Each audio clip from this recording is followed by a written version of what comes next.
Hello, dreamers. Welcome back to Shadow Storyteller, your cozy space for bedtime stories, strange encounters, and true tales from the edge of the unknown.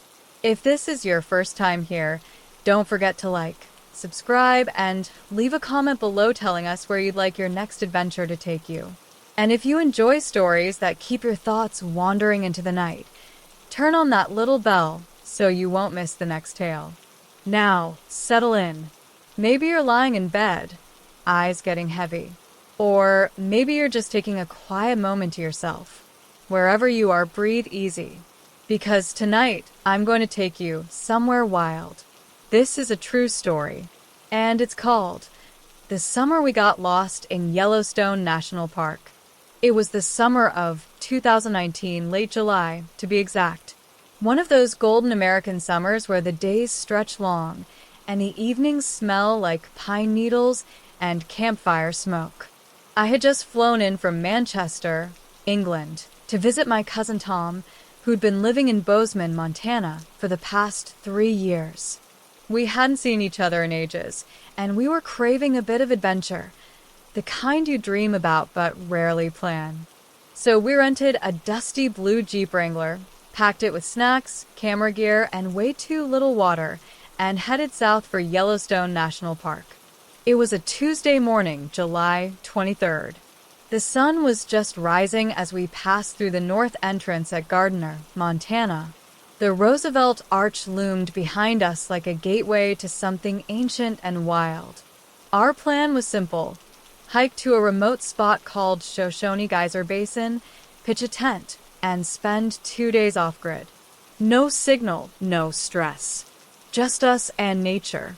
By noon, we were deep in the park, somewhere between Lone Star Geyser and the Firehole River, when Tom pointed to a barely visible trail, narrow, unmarked, and shaded under a thick canopy of lodgepole pines. "Shortcut," he grinned. Famous last words. The trail started off peaceful enough. Birdsong echoed above us, and in the distance, we heard the rhythmic thumping of a geyser erupting. We hiked for about an hour, laughing, talking, completely unaware that our GPS had long since lost connection. The deeper we went, the more the path seemed to vanish beneath our boots. That's when the air started to change. It wasn't cold, exactly, but there was a stillness. A silence that felt too perfect. Even the birds had gone quiet. I remember glancing up at the trees, tall, dark, unmoving, and for the first time, I felt something twist slightly in my stomach. That creeping realization. We didn't know where we were. Tom pulled out the map, turning it in every direction, frowning. "This doesn't make sense," he muttered. "We should have hit the river by now." I checked my phone, no bars. Of course. Still, we figured we'd backtrack. Simple enough. We turned around, retraced our steps, or what we thought were our steps. But the trail was gone, completely swallowed up by the forest. Trees looked the same in every direction, and somehow the light seemed dimmer now, even though it was barely past 3 in the afternoon. The wind picked up, rustling the trees above us, and for a moment, it sounded like voices. Whispering, not in a creepy way, just strange. Like the forest was trying to speak, but we didn't understand the language. "We're not lost," Tom said, forcing a laugh. "We just took a wrong turn." But I could hear the tightness in his voice. We kept walking. Another hour, then another. The shadows grew longer. The temperature dropped. And then something moved. Just ahead of us, maybe 20, 30 feet away, a shape crossed between 2 trees. Too fast to identify, not a deer, too tall for a coyote. It didn't make a sound, but both Tom and I stopped dead in our tracks. "Did you see that?" I whispered. He nodded, slowly. "Yeah, I did." We stood there, frozen, listening, but nothing came. No sound. No movement. The silence returned, thicker now, heavier. We didn't say another word. We just kept walking, faster this time, glancing over our shoulders every few minutes, unsure if we were trying to find the trail again, or just trying to get away from whatever we had seen. By the time the sky started to turn purple, we knew we weren't getting out before dark. So we stopped, took out the tent, and started setting up camp in the middle of nowhere. We didn't know it yet, but that night would be nothing like we expected. The tent was small, just enough for the two of us. As Tom hammered the last peg into the ground, I scanned the tree line. The forest around us had taken on a bluish tint as the light faded completely. It was oddly quiet again. Too quiet. You don't notice silence until it swallows everything. We didn't light a fire. There was no dry wood, and frankly, we didn't want to attract any wildlife. Yellowstone is full of animals that come alive after sunset. Wolves, bears, cougars. We hadn't seen any, but we knew they were out there. Instead, we sat quietly inside the tent, eating protein bars by the dull glow of our headlamps. Tom tried to joke. Something about how at least we weren't being chased by a grizzly. I smiled, but it felt hollow. There was a tightness in my chest that hadn't gone away since the trail disappeared. A sense that we weren't just lost, but being watched. At around 10 p.m., we decided to turn off the lights and try to get some rest. There was no point panicking, not yet.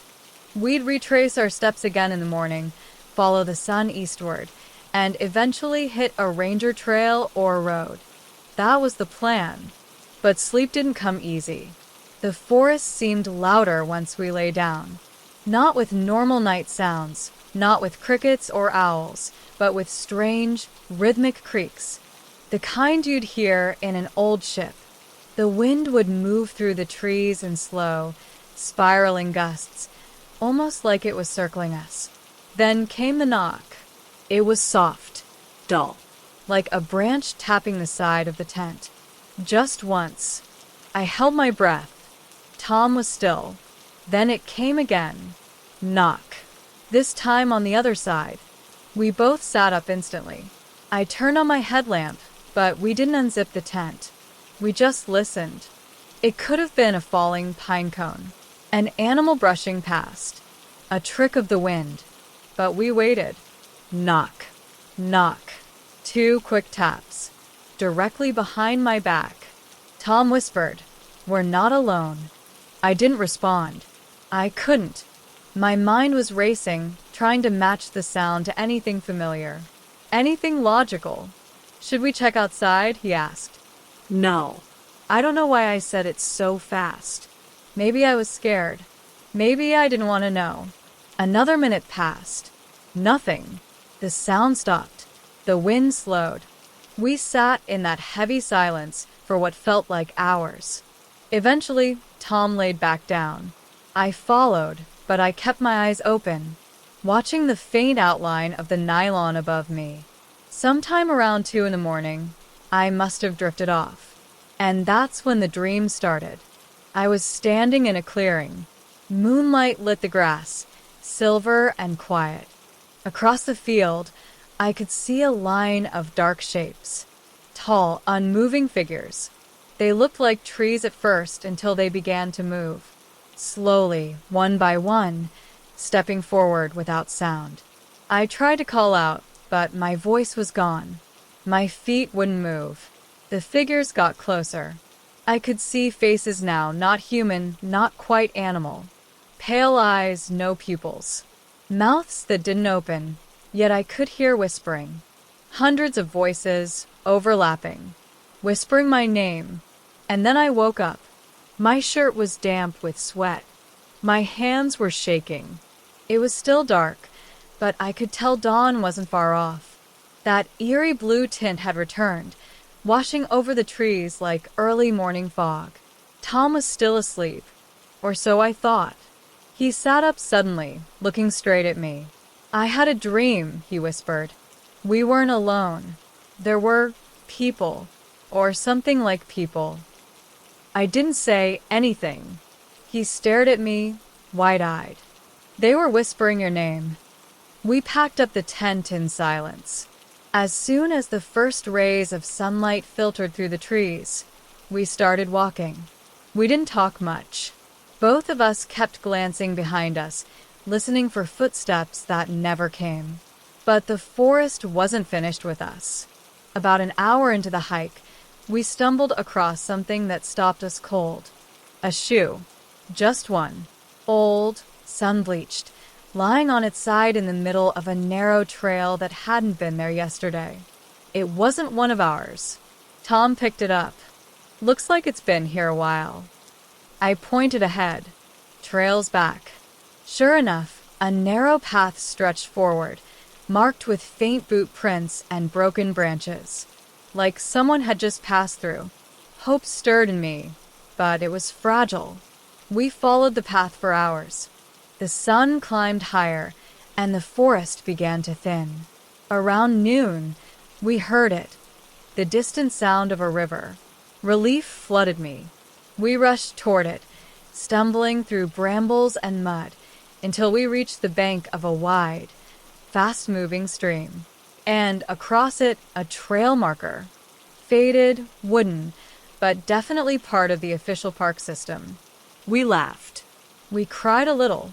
We crossed the river, soaked our boots, and walked until we reached a ranger station just after 5 p.m. The ranger was surprised to see us. "You came out of the backwoods?" he asked. That whole section was supposed to be closed for trail maintenance. No one's supposed to be back there. We looked at each other. "Wasn't marked," Tom said quietly. The ranger frowned. "Strange. We've had the signs up since May." He pulled out a large map and circled a spot with a red pen. "You were here?" Tom and I nodded. The ranger looked confused. "That area is completely off trail.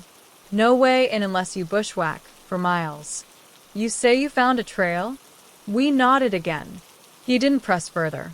Gave us water, directions, and wished us luck. That night, back at a motel in West Yellowstone, we sat outside on the balcony. The air smelled like sagebrush and pine smoke. Cars passed. People laughed. Life felt normal again. But Tom turned to me and said, "You know that path we found?" "Yeah, it wasn't there the first day." I didn't answer.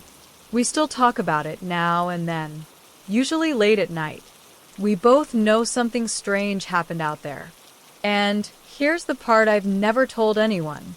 A few weeks after I got back to England, I started having that dream again. The same clearing, the same figures. And sometimes, when I'm walking alone, I hear them. Whispers. Calling my name. Just like that night in the woods. Just like Yellowstone. Like it didn't want us to leave. Like part of us never did. Days turned into weeks after I returned to Manchester, but the shadows of Yellowstone still clung to me. The forest, the silence, the whispering voices, they had settled somewhere deep inside my mind, refusing to let go. At first, I tried to brush it off as just a bad experience, or maybe the tricks of an overactive imagination after being lost in the wilderness. But every night, the dreams came back, like a slow tide pulling me deeper into something I didn't understand. The dream was always the same. The clearing bathed in silver moonlight, the tall shadowy figures stepping closer, their eyes empty yet full of meaning. And the whispering voices, my name, stretched and carried on a cold wind that chilled me even through the warmth of my sheets. I began to dread sleep. Each night, the boundary between reality and the forest blurred a little more. I'd wake up sweating, heart pounding, convinced I could still hear the soft tap, tap, tap against the tense fabric. Tom tried to reach me. We messaged almost every day, sharing photos and stories, laughing like nothing had changed. But he noticed it too. Something had shifted between us after that trip. We weren't just physically lost. It felt like something in us had been left behind in those woods. One afternoon, nearly 3 weeks after I got back, I sat by the window, sipping tea, when my phone buzzed. It was a message from Tom. "Look what I found in my attic." He sent a photo. My breath caught in my throat. There, lying on the dusty wooden floor among boxes and old camping gear, was the same shoe we had found on that hidden trail, the worn, sun-bleached boot that didn't belong to either of us. "How did it get there?" I typed back. "No idea. I haven't been up there in months," he replied. "And I definitely didn't bring it home." That was when the unease started to grow, more persistent than before. In the following days, strange things began to happen. Small at first, things out of place in my flat, a door left ajar when I was sure I closed it, shadows flickering at the edge of my vision. One evening, I found muddy footprints leading from the back door to my living room carpet, though I live alone in an apartment on the third floor. I told myself it was the wind, or my mind playing tricks, but I wasn't convinced. Tom confided that his dog had started barking at empty corners, growling at something invisible.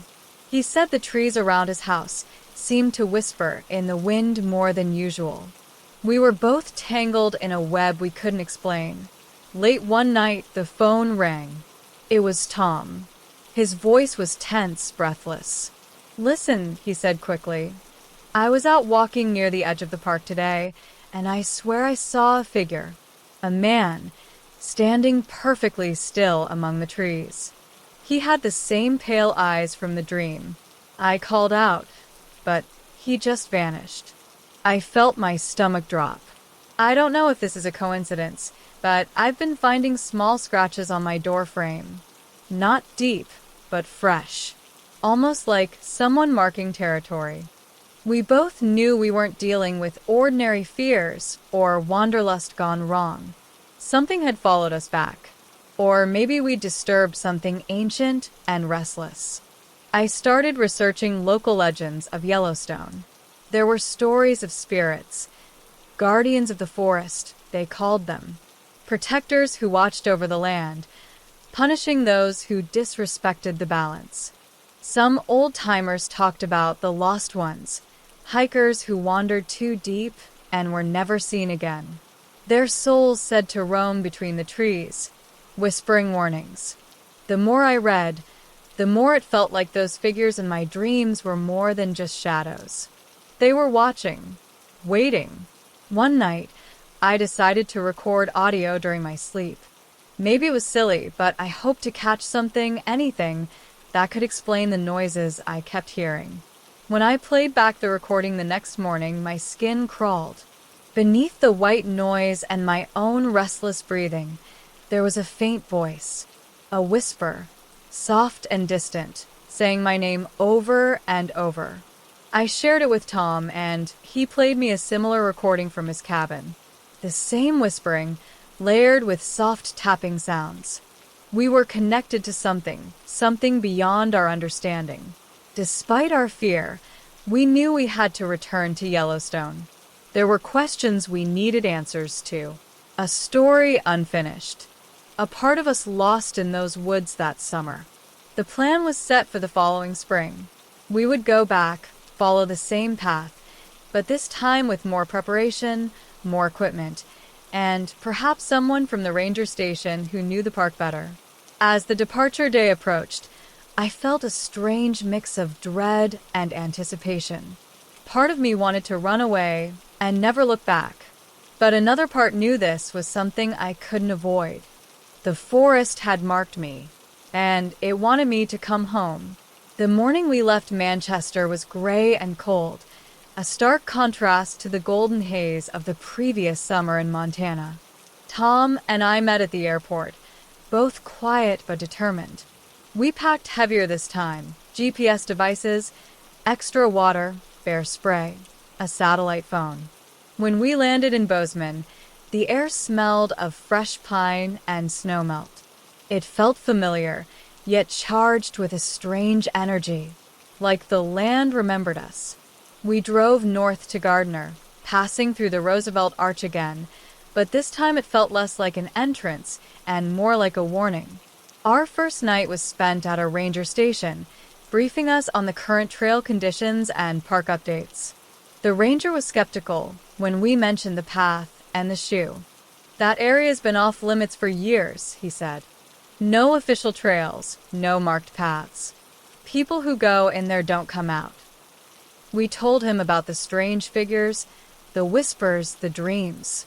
He listened quietly, eyes darkening. "Sometimes," he said finally, "the forest takes what it wants. It doesn't forget." The next morning, we set out early, following the official trails to the nearest point where we had taken the shortcut last time. From there, we moved slowly into the dense forest, GPS tracking every step. The trees towered above us, their shadows long and twisting even at midday. The forest floor was soft with moss and pine needles, muffling our footsteps. Every now and then, we heard a rustle, branches breaking, leaves shifting, but never saw what caused it. By late afternoon, we found the faint signs of the old trail. Branches snapped, the ground trampled, as if someone had passed recently. The same place where we had lost our way. The forest seemed to close in around us. The air grew heavier, thick with an almost tangible presence. At one point, Tom stopped, eyes fixed on a spot ahead. "There," he whispered. I squinted through the dim light and saw it, a figure standing perfectly still, half hidden behind a tree. Pale skin, empty eyes that reflected no light. It watched us silently. For a moment, neither of us moved. The forest held its breath. Then the figure melted into the shadows. We pressed on, hearts pounding. That night, we camped near the Shoshone Geyser Basin again, but the quiet was different now. The tapping returned, soft at first, then more insistent. We barely slept. In the early hours, I woke to see a faint glow outside the tent. A soft light weaving between the trees, moving slowly, deliberately. Tom was awake too, watching it. "It's them," he said quietly. The light pulsed, almost like a heartbeat. And in that moment, the whispers returned. Clearer now, like a chorus of voices calling from all directions. "Come home. Stay with us. Forever." We didn't move. We couldn't. The next morning, the glow was gone. The forest was still. But we knew the truth. The forest was alive in ways we couldn't understand. It held memories, spirits, perhaps something beyond this world. We left Yellowstone that day, but something stayed behind in those woods. A part of us that will always wander, listening to the whispers carried on the wind. Sometimes when the night is still and the moon hangs low, I swear I can hear them too, calling my name. After we left Yellowstone the second time, the days and nights blended into a restless haze. Neither Tom nor I could shake the feeling that part of us was still tangled in those woods, caught between something seen and unseen, a story half told and unfinished. Back in Bozeman, Tom invited me to stay longer. His small cabin on the outskirts of town felt both comforting and strange. The pine walls, the smell of wood smoke, and the faint echo of the forest right beyond his doorstep. But it was in that cabin, away from the wild, that the whispers grew louder. At first, they were subtle, just the faintest echoes in the quiet moments. A soft breath of sound in the still air. But soon, they became impossible to ignore. I heard them when I was alone, late at night, as if the voices had followed me from Montana to England and back again.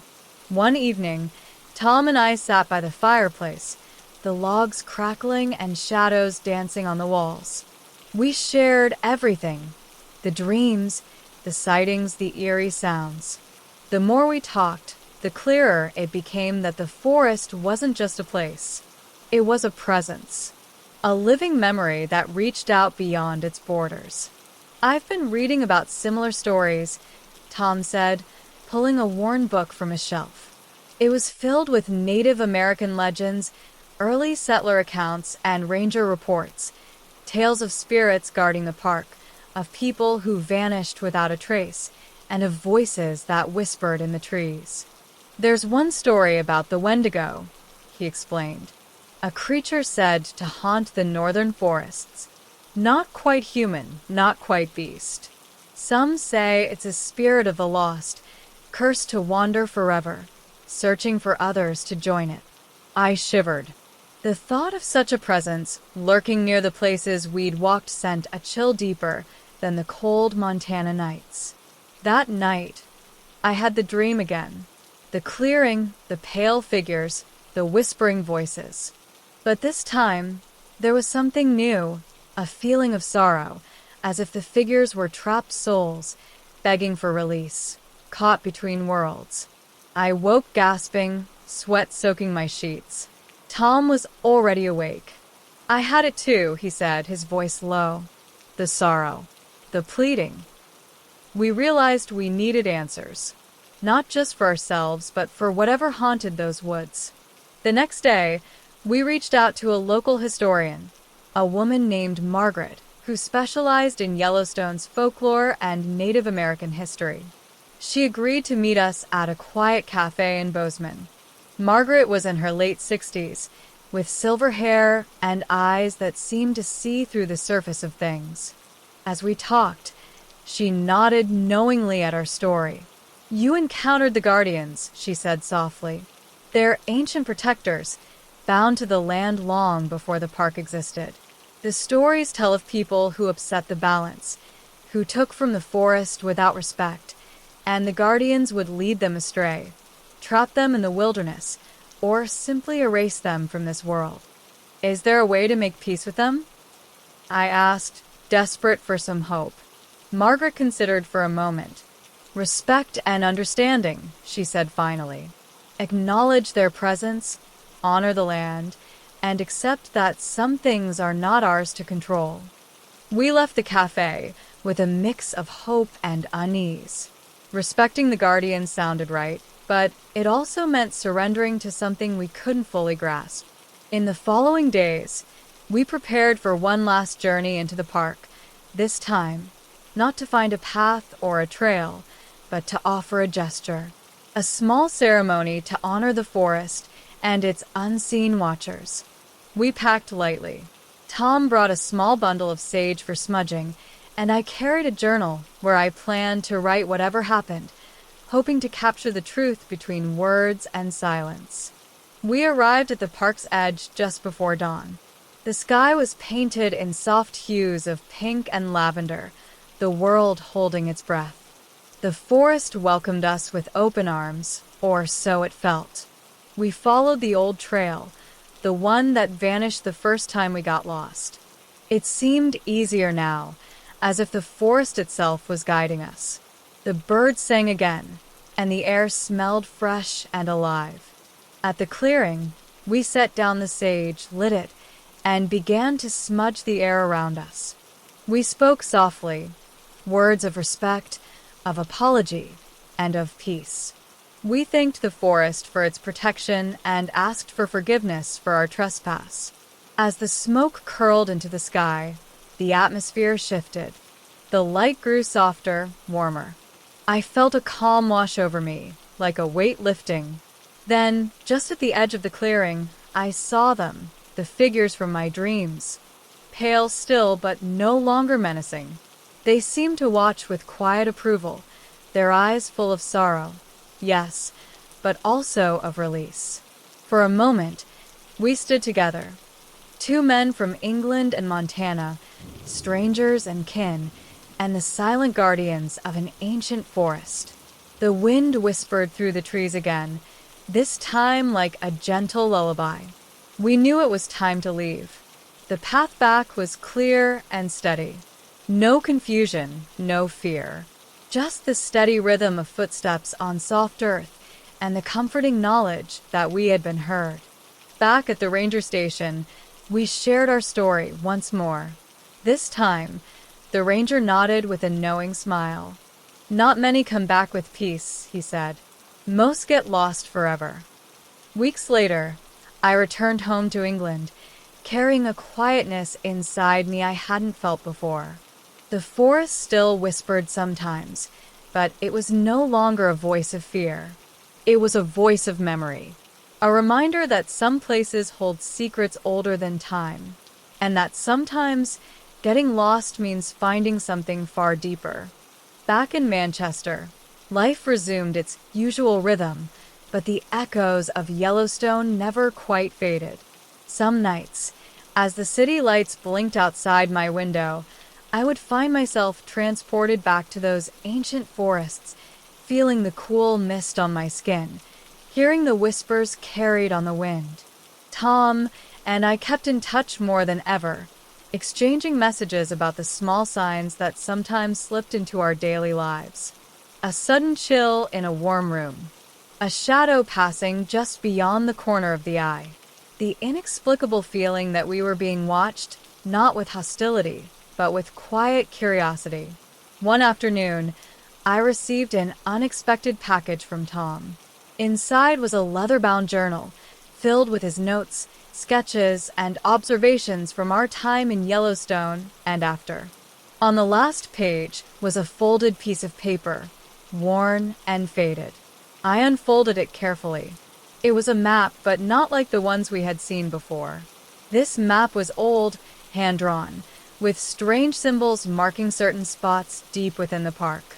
There were annotations in the margins, written in a flowing script, some words in English, others in a language I didn't recognize. Underneath, a simple message: follow the markers. Find the truth. My heart raced. Could this be a clue left by someone who had encountered the same guardians? Or a message from those who had vanished before us? I called Tom immediately. "We need to go back," I said without hesitation. He was silent for a moment. Then, quietly, "I've been thinking the same thing." We agreed to meet in Bozeman in early autumn, when the park would be quieter, the crowds gone with the summer tourists. We planned to follow the map, to uncover what secrets the forest was still holding. The journey back felt different. This time, we weren't just visitors or lost hikers. We were seekers, drawn by something deeper than curiosity or fear. When we arrived at the park, the air was crisp, tinged with the scent of fallen leaves and pine resin. The sky was a vast dome of pale blue, and the forest seemed to hum with a quiet energy. We started at the first symbol marked on the map, a twisted tree near the edge of a forgotten creek. The bark was gnarled, its branches reaching out like fingers. Carved into the trunk were strange markings, almost like runes.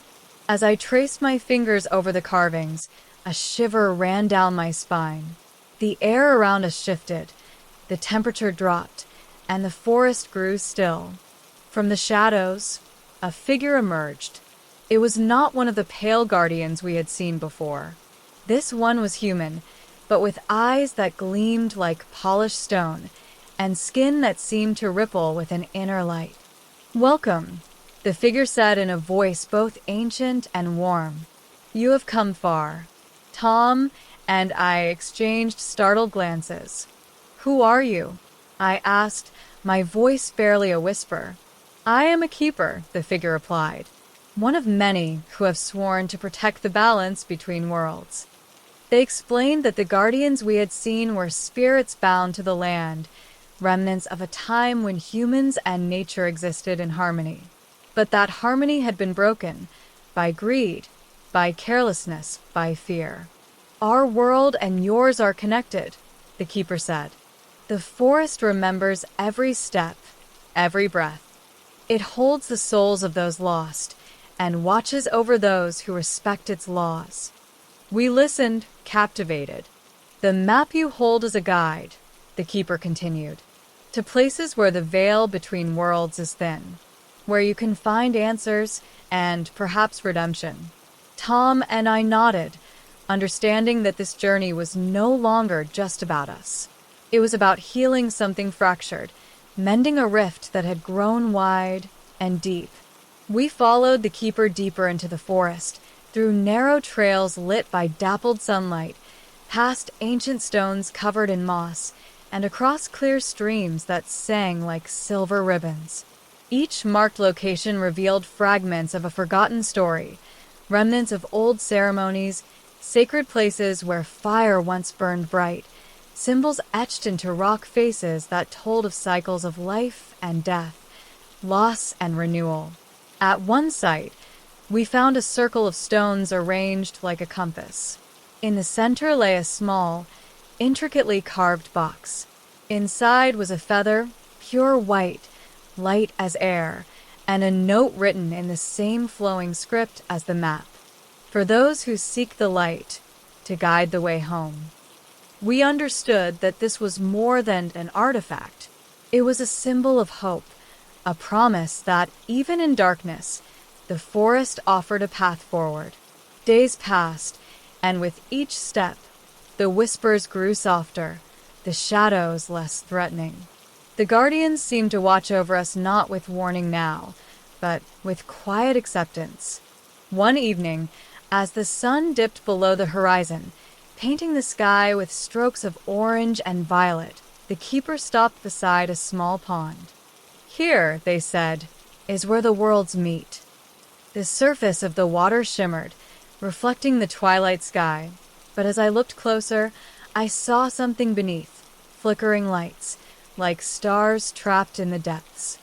"It is a place of passage," the keeper explained, "for those who have lost their way and those who have found it." Tom and I sat by the pond in silence, the weight of our journey settling into our bones. I thought of the lost hikers, the stories Margaret had told us, the whispers in the night, the pale figures from my dreams.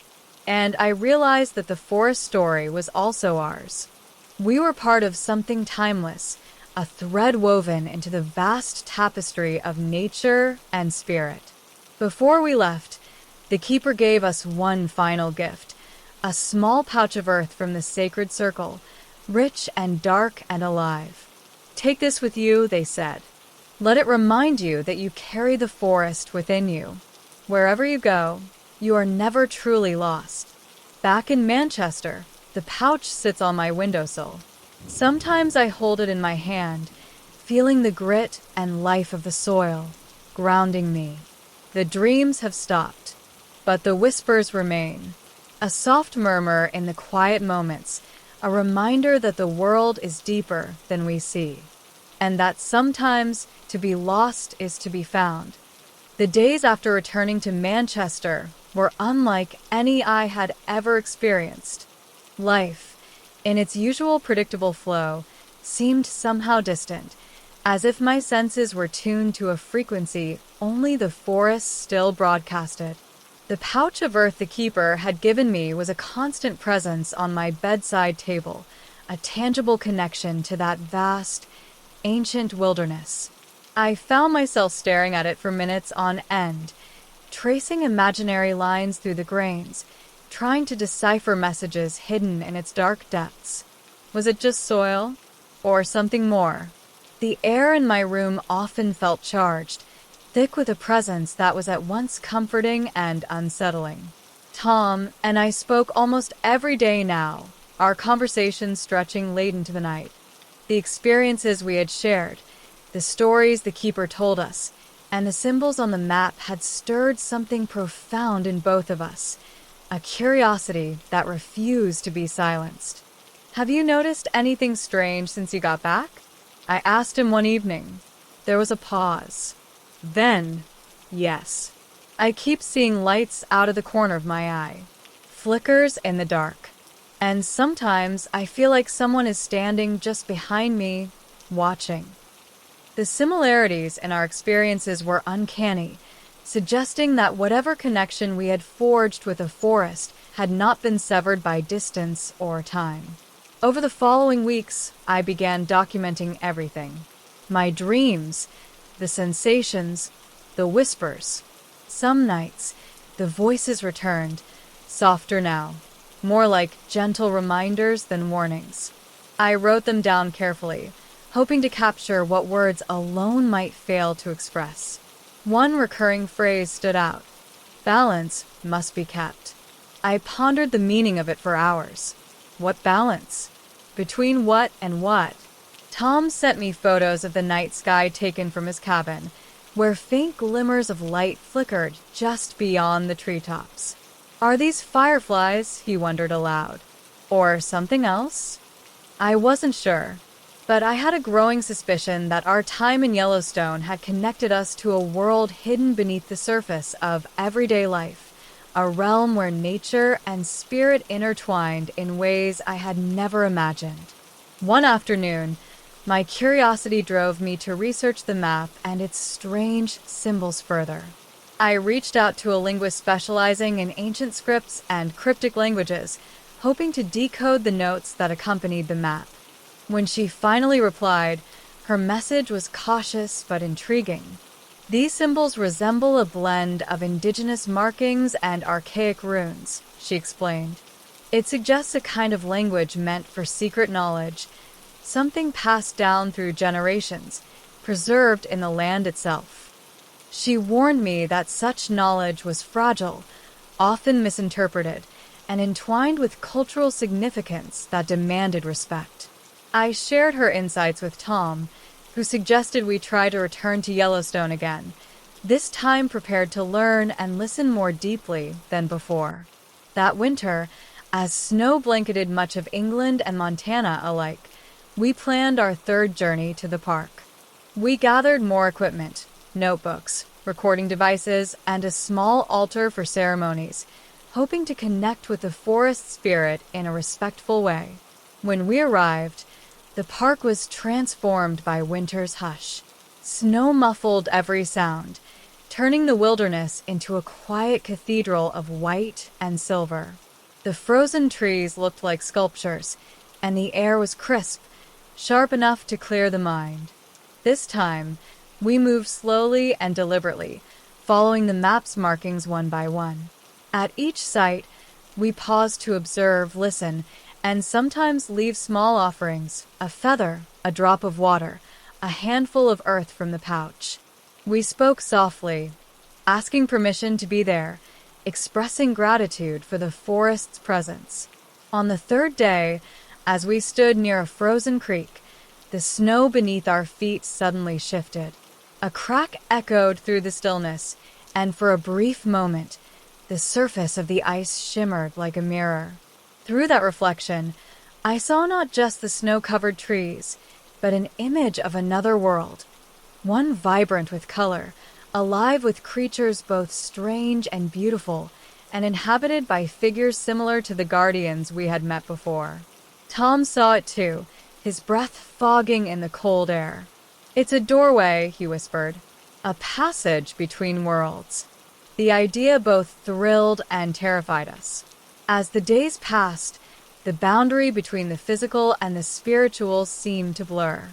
The forest, so quiet and still beneath the snow, pulsed with hidden life. One evening, as we sat by the fire in Tom's cabin, we began to talk about what we had truly experienced. "Do you think the Guardians are protecting something?" I asked. Tom nodded slowly.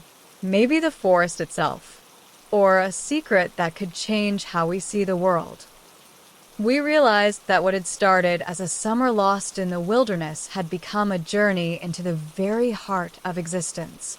The next morning, we returned to the clearing where the keeper had first appeared. We set up the altar carefully, placing the items we had collected, the feather, the pouch of earth, and small carvings from the forest. We lit candles and spoke prayers in the old language Margaret had helped us translate, words meant to honor the spirits and ask for guidance. Suddenly, the air grew warm despite the snow, and a gentle wind stirred the flame, casting flickering shadows that seemed to dance with life. From the woods, the pale figures appeared again. But this time, they came closer, their forms glowing softly, no longer distant or threatening but inviting. One reached out, touching my hand with a coldness that was paradoxically soothing. In that moment, a flood of memories overwhelmed me, visions of the forest's past, of ancient rituals, and of the delicate balance between humankind and nature. The guardians spoke without words, their presence filling my mind with understanding. "We are the keepers of the cycle," the figure said.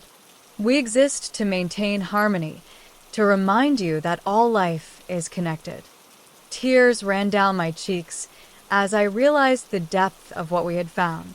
Tom and I spent hours in that clearing, communing with the spirits, learning their stories, and promising to carry their message back to the world.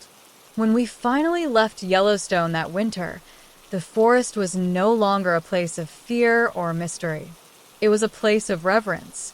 Back home, I noticed subtle changes in myself. The world seemed sharper, more alive.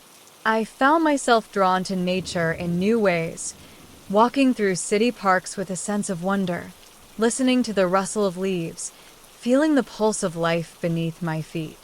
Tom, too, was changed. He began writing, weaving our experiences into stories and essays that blended fact with the mystical. His words captured the fragile beauty of the forest's secrets, inspiring others to see the natural world with fresh eyes. Our bond, forged in the depths of Yellowstone, grew stronger.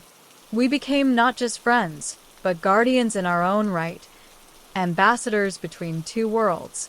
But the story was far from over. One spring evening, as I walked through a quiet London garden, I felt the familiar whisper again. This time it was a gentle call, an invitation. I knew then that the forest's reach extended far beyond the boundaries of Yellowstone, that its ancient spirit lived in every tree, every stone, every breath of wind, and that my journey was only beginning. The whisper I heard that spring evening in London was different from the ones before. It was softer, like the rustling of leaves in a gentle breeze, yet it carried an urgency that stirred something deep inside me. I paused in the small garden behind my flat, where the scent of freshly cut grass mingled with blooming flowers, and closed my eyes. For a moment, I was transported back to the towering pines and ancient stones of Yellowstone, the cold, crisp air replaced by the warmth of a city evening. The voice seemed to beckon me forward, promising answers, but also hinting at new questions. It was as if the forest itself was reaching across continents, reminding me that the boundaries I thought existed were illusions. I reached for my phone and called Tom. "Are you seeing this too?" I asked. There was a pause on the other end, then his quiet voice. "Yes." I felt it too, stronger every day. It's like the forest is calling us again, but not back to Montana. Somewhere else. That night, we talked for hours, piecing together what we knew, what we felt, and what might lie ahead. The keeper's message about balance echoed in our minds. If the forest spirit reached so far, perhaps it was tied to something global, something older and deeper than any one place. The next day, I began researching legends and folklore closer to home, searching for connections between the ancient guardians of Yellowstone and the mystical traditions scattered across Britain. I pored over dusty books in the British Library, scanned archives, and even reached out to a local historian specializing in Celtic mythology. Her name was Eleanor, a reserved woman with piercing green eyes and an encyclopedic knowledge of British folklore. When I explained our story, she listened intently, then nodded. "There are echoes of what you describe in our oldest myths," she said. "The wild folk, the guardians of the land, spirits who protect the balance of nature. They're often tied to specific places, sacred groves, stone circles, ancient forests." Eleanor shared stories of the Green Man, a figure seen throughout British history symbolizing rebirth, growth, and the cyclical nature of life. She spoke of ley lines, invisible pathways crisscrossing the land, believed to channel energy and connect sacred sites. "Perhaps what you encountered in Yellowstone is part of the same ancient web," she suggested. "A network of spirit guardians watching over the world's wild places." Intrigued and eager to understand, Tom and I planned a trip to one of these sacred sites, Avebury Stone Circle, a sprawling prehistoric monument in Wiltshire.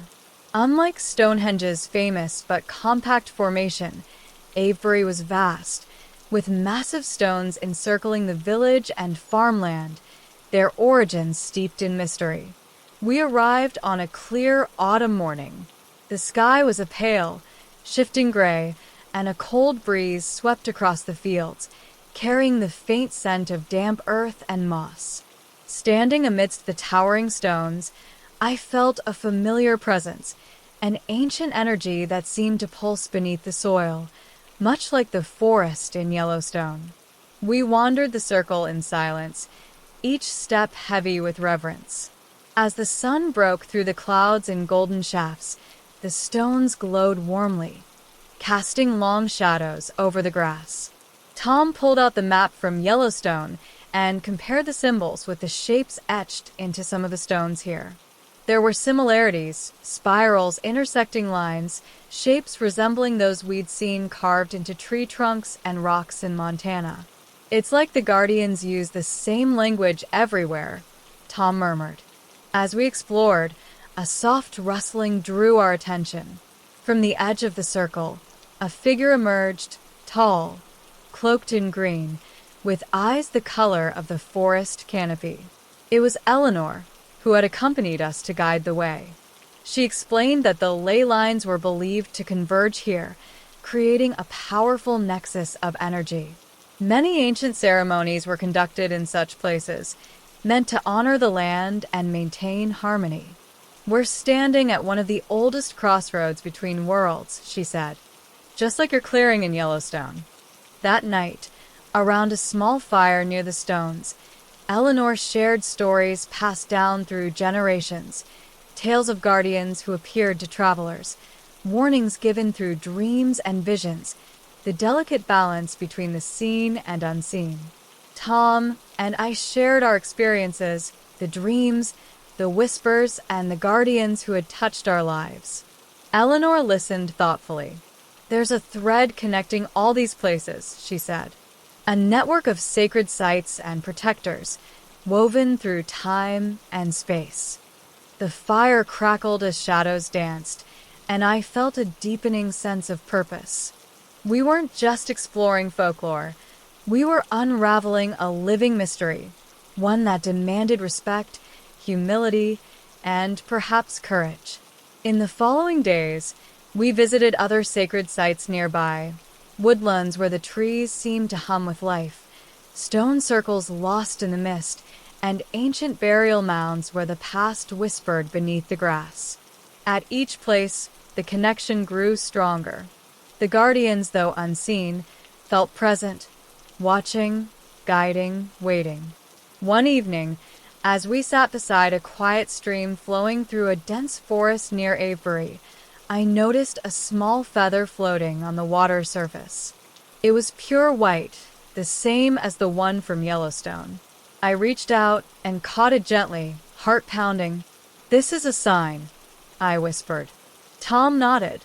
"The guardians are with us, wherever we go." Our journey continued, unfolding like a dream stitched together by reality and myth. Each step revealed more of the tapestry, a story of balance, connection, and the unseen forces that shape the world. But with every revelation came questions. What was the ultimate purpose of these guardians? Were they protecting something tangible or a principle deeper than human understanding? And what role were we meant to play in this ancient dance? One night, as I lay awake in a small inn near the forest, the whispers returned, clearer than ever. "Balance must be kept," they repeated, echoing the phrase from my journal. Suddenly, I understood this was not just a message. It was a call to action. The world was fragile, its harmony easily disrupted by greed, ignorance, and fear.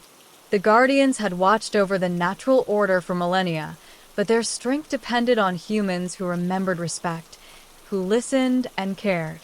Tom and I realized that our journey was no longer just about discovery. It was about stewardship, becoming part of a legacy that demanded vigilance, humility, and love. The following weeks were filled with preparation. We reached out to others who might understand: environmentalists, historians, shamans, and local elders.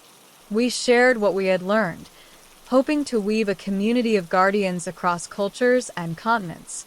Together, we planned a gathering at Avebury, a modern ceremony blending ancient traditions with contemporary voices. We invited people from different backgrounds, those who respected the earth, who felt the pull of the wild, who carried stories passed down through their own ancestors. On the day of the gathering, the sky was bright, a crisp wind carrying the scent of pine and wildflowers. Hundreds of people circled the stones, holding hands, sharing prayers, songs, and silence. Tom and I stood at the heart of the circle, feeling the energy swell like a tide. The guardians, though invisible, were there, in the wind, the earth beneath our feet, the beating hearts of all present. In that moment, I understood that the forest's whisper was no longer a secret meant for only a few. It was a song for the world, a reminder that we are all connected, and that the balance we seek depends on every choice we make. As the sun set behind the stones, painting the sky in shades of amber and violet, I felt a profound peace. Our journey was far from over, but we were no longer lost. We were home. The weeks after the gathering at Avebury were filled with a strange kind of calm. The sense of purpose Tom and I had discovered seemed to settle into our daily lives, like a quiet ember glowing beneath the surface. But beneath that calm lay a growing awareness that our actions now carried weight, not just for us, but for the delicate web of life we had pledged to protect. Back in Manchester, the city's usual hum felt different. The concrete and steel, the bustle of cars and crowds, all seemed juxtaposed against the wildness we had embraced. It was a reminder of how far removed most people had become from the natural world, a world that, in truth, never left us, even if we failed to notice. One morning, as I walked through a small park near my flat, I noticed a group of children playing beneath an ancient oak tree. Their laughter was pure and bright, carried by the wind like a song. I stopped to watch, the sunlight filtering through the leaves, casting dappled shadows on their faces. In that moment, I felt a surge of hope. The future depended on these children, their connection to the earth, their capacity to listen and learn. I realized that our mission was not only about preserving sacred sites or communicating with guardians. It was about inspiring others to remember their place within the greater whole. Tom and I began organizing workshops and talks, inviting people to share stories of nature, folklore, and conservation. We blended ancient wisdom with modern science, showing how the lessons of the past could guide the choices of the present. Our small community grew steadily, a mosaic of voices united by a shared respect for the earth. Farmers, artists, scientists, storytellers, and dreamers all found a place among us. We called ourselves the keepers of the balance. Yet, as our work blossomed, so too did the challenges. Not everyone welcomed the idea of ancient guardians or sacred sites. Some dismissed our stories as fantasy or superstition. Others viewed our efforts as a threat to development and progress. We faced skepticism, ridicule, and sometimes outright hostility. One evening, after a particularly tense public meeting where plans for a new highway threatened to cut through a protected woodland, I found myself standing alone beneath the stars, the weight of doubt pressing down on me. Tom joined me quietly, his presence steady. "Do you ever wonder if it's worth it?" I asked. He looked up at the sky, where constellations traced ancient patterns. "Every day," he admitted. "But then I remember why we started. Because if not us, then who?" His words grounded me. The next morning, we returned to the woodland threatened by development. Walking beneath towering trees, we felt the pulse of life, bird song, rustling leaves, the subtle breath of the earth itself. We laid offerings at the roots, small tokens of respect and hope, and whispered prayers in the old language Eleanor had taught us. As we stood there, a gentle wind stirred, carrying with it the scent of pine and earth. It felt like an answer. Word of our efforts began to spread beyond our community. Local journalists took interest, and soon national media followed. Our story, the story of two friends who had found themselves lost and then found in the wild, and who now sought to protect the ancient balance, captured imaginations. But with attention came new pressures. Invitations to speak at conferences, appearances on television, requests for interviews. The line between keeping a sacred trust and publicizing it blurred. One afternoon, as I prepared for a radio interview, Eleanor called. "There's something you need to know," she said, her voice urgent. She explained that recent surveys of sacred sites had revealed signs of disturbance, unexplained damage to stones, unusual footprints, evidence of trespassers. "They're looking for something," she warned. "Something powerful." The idea sent a chill through me. Were there others who knew of the Guardians? Others who sought to exploit their power? Tom and I discussed the implications long into the night. We realized that our role as keepers of the balance also meant becoming protectors, not only of the land, but of the knowledge and spirit that inhabited it. In the days that followed, we increased our vigilance. We organized patrols around sacred sites, engaged with local communities to raise awareness, and worked with authorities to prevent further harm. Despite the tension, moments of beauty and grace continued to emerge. One evening, as we stood beneath the stars near a secluded stone circle, the air shimmered with an ethereal glow. Pale figures, like the guardians of Yellowstone, appeared briefly, silent and serene, their presence a reminder that the forest and the stones were alive with spirit. The sight filled us with renewed determination. But the disturbances continued, growing more frequent and bold. One night, we found a circle of stones shattered near the edge of a remote forest. The sense of violation was profound. Who were these intruders? What did they seek? Our questions multiplied. Eleanor suggested seeking out the oldest living guardians, the ones who had lingered beyond the veil, connected deeply to the land. We embarked on a journey to remote parts of Britain, ancient forests shrouded in mist, forgotten hills where legends whispered in the wind. In a small village nestled among rolling hills, we met an elder named Reese, a keeper of stories and traditions passed down through centuries. Reese spoke with a voice like gravel and honey. "The balance is fragile," he said. "There are those who would tear it asunder for power, for greed. But there are also those who remember, who honor the old ways." He gave us a small carved token, a symbol of protection and unity. "It will guide you," he promised. Our resolve deepened.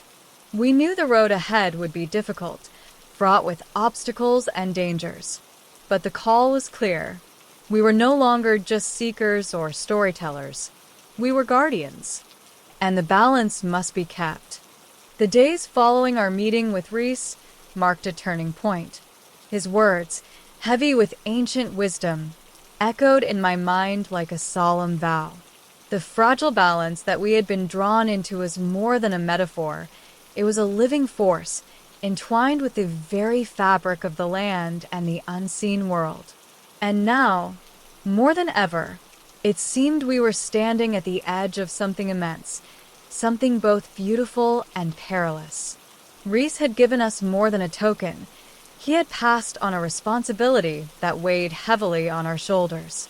That night, as we camped near an old oak tree in the depths of a forest that smelled of moss and wet earth, Tom and I studied the carved symbol he had given us. It was simple, a circle intertwined with spirals, but beneath its surface lay a complexity that spoke of cycles, protection, and interconnectedness. "It's like a key," Tom mused, tracing the grooves with his fingers. Not a key to a door, but to understanding. I nodded, or a reminder of what we're fighting to protect. Our path forward was uncertain, but the need to act was urgent. We returned to Manchester with a renewed sense of purpose, determined to gather allies and deepen our knowledge. We began reaching out to scholars, environmental activists, and even local governments, presenting not only the mystical but the practical, the irreplaceable value of the natural world, and the dangers it faced. In the months that followed, our group, the Keepers of the Balance, grew both in number and influence. Workshops became gatherings, stories turned into movements, and slowly, the invisible threads we had first felt in Yellowstone and at Avebury began to weave a tapestry that spanned across continents. But power attracts attention, and not always of the kind we hope for.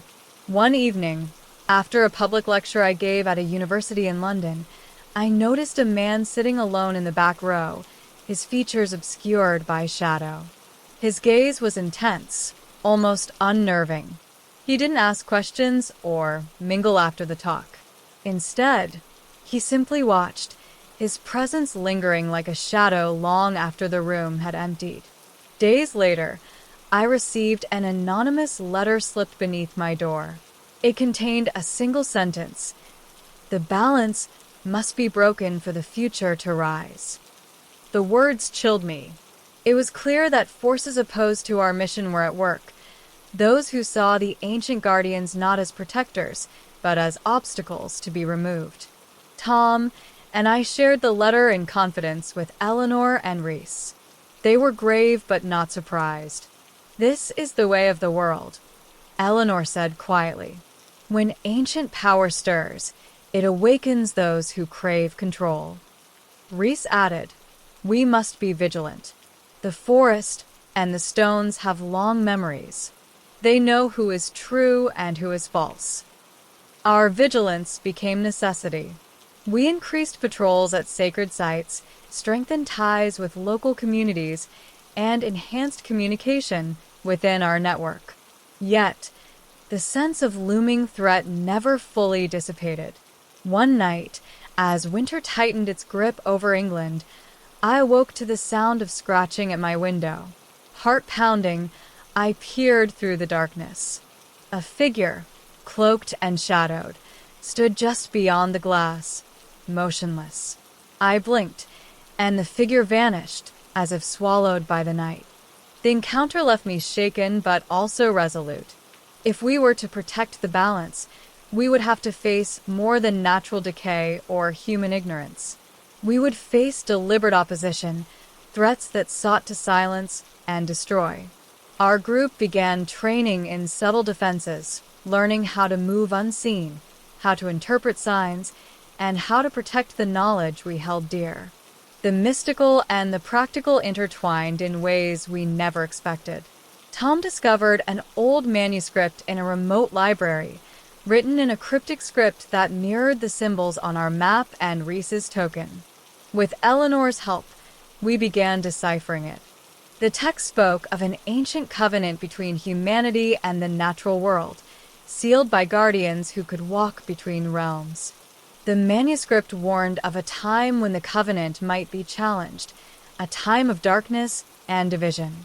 We knew, deep down, that this was that time.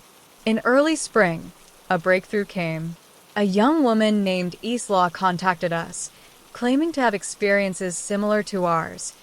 Visions of the guardians, dreams that showed places hidden from normal sight, and a deep connection to ley lines that crossed her homeland in Scotland. Isla's knowledge was profound. She had studied Celtic traditions, herbal lore, and had a gift for sensing the subtle energies that surrounded sacred sites. Her arrival felt like the next thread in the tapestry we were weaving. Together, we planned a journey to the ancient Caledonian forest, one of Europe's last wild places. There, according to Isla, the veil between worlds was thin, and the guardians still walked openly under the canopy of ancient pines. The journey north was arduous. The roads wound through rugged hills, and the weather shifted between rain, fog, and sun in a rhythm as wild as the forest itself. When we arrived, the air was crisp and heavy with pine resin. Isla led us deep into the woods, past gnarled trees draped with moss, where the light filtered softly through the branches. The silence was profound, broken only by distant bird calls and the rustle of leaves beneath our feet. At the heart of the forest, we found a clearing where stones formed a rough circle. The place hummed with an energy that made my skin tingle. Isla knelt and traced symbols in the dirt, murmuring words in a language that seemed both ancient and alive. The ground beneath us trembled slightly, and a soft light shimmered at the edges of the clearing. Suddenly, figures emerged from the trees, the guardians. They looked different from those we had seen before. Taller, their forms more defined, yet still ethereal. Their eyes glowed softly, reflecting the greens and browns of the forest. One stepped forward, and I felt a wave of emotion wash over me. Awe, reverence, and a profound sense of connection. "You have come far," the guardian spoke, voice like the whisper of wind through leaves. "The balance hangs by a thread. Darkness gathers, but so does light. Your path is perilous, but your hearts are true." The guardian extended a hand, revealing a small seed glowing with an inner light. This seed holds the power to restore what is lost, but it must be planted where the world's wounds are deepest. Tom, Isla, Eleanor, Reese, and I exchanged looks filled with resolve and question. Where would we plant this seed? The answer was clear and terrifying.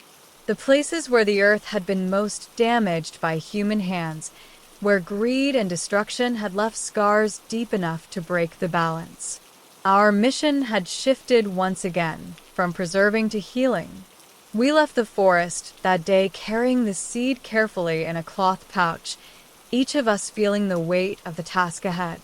In the weeks that followed, we traveled across the UK and beyond, visiting industrial wastelands, polluted rivers, and barren fields.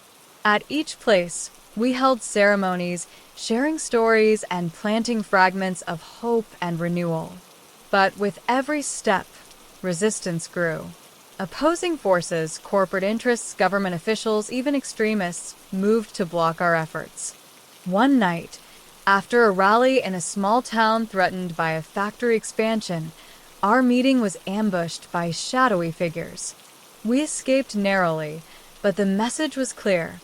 We were not the only ones who understood the power of the Guardians, and not all who sought it wished well. Despite the dangers, the keepers of the balance persisted. Our circle widened, our voices grew stronger, and slowly, the earth began to respond. Grass sprouted where concrete once ruled, rivers ran clearer, and wildlife returned to places long silent. The seed was more than a symbol, it was a catalyst, awakening the ancient energies bound to the land. As seasons changed, so did we. Tom became a chronicler, documenting the miracles and struggles with a blend of prose and poetry. Isla emerged as a healer and guide, bridging ancient wisdom with modern science. Eleanor's knowledge deepened, becoming a beacon for those seeking truth. Reese remained our anchor, grounding us in tradition and story. And I, caught between the worlds of myth and reality, found my voice as a storyteller, weaving the threads of our journey into tales meant to inspire and awaken. But the shadows lingered. One evening, as I sat alone in my study, a sudden chill filled the room. The whisper returned, low and urgent. Balance must be kept, or all is lost. I shivered, knowing that the path ahead would demand more than we had yet imagined. For the battle for the balance was only beginning. As the years passed, the efforts of the keepers of the balance rippled outwards, touching lives and lands in ways we had only dreamed possible. The seed we planted, both literal and symbolic, became a beacon of hope, a reminder that healing the earth was a shared responsibility, one that transcended borders and beliefs. The guardians remained with us, unseen but ever present, their whispers carried in the wind, their watchful eyes reflected in the quiet corners of forests, fields, and stone circles. They were not distant legends, but living spirits woven into the fabric of the world, reminding us that balance was fragile, precious, and worth every sacrifice. Tom's writings found their way into the hands of thousands, inspiring new generations to listen to the land's stories. Islaw's healing practices blended ancient traditions with modern understanding, bringing relief to both people and ecosystems. Eleanor continued to unravel the mysteries of old lore, while Reese's steady presence anchored our work in timeless wisdom. For me, the journey transformed from a search for answers into a lifelong commitment, a calling to be a voice for the unseen, a guardian of stories, and a bridge between worlds. In the quiet moments, beneath star-strewn skies or beside ancient stones, I would hear the familiar whisper, the forest's call reminding me that the path of the guardian is never truly finished.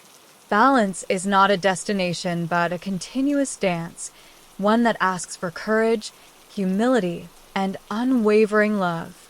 As I look back on the summer we got lost in Yellowstone, I realized that getting lost was the first step in truly finding ourselves, connected to the earth, to each other, and to the timeless spirit that flows through all things.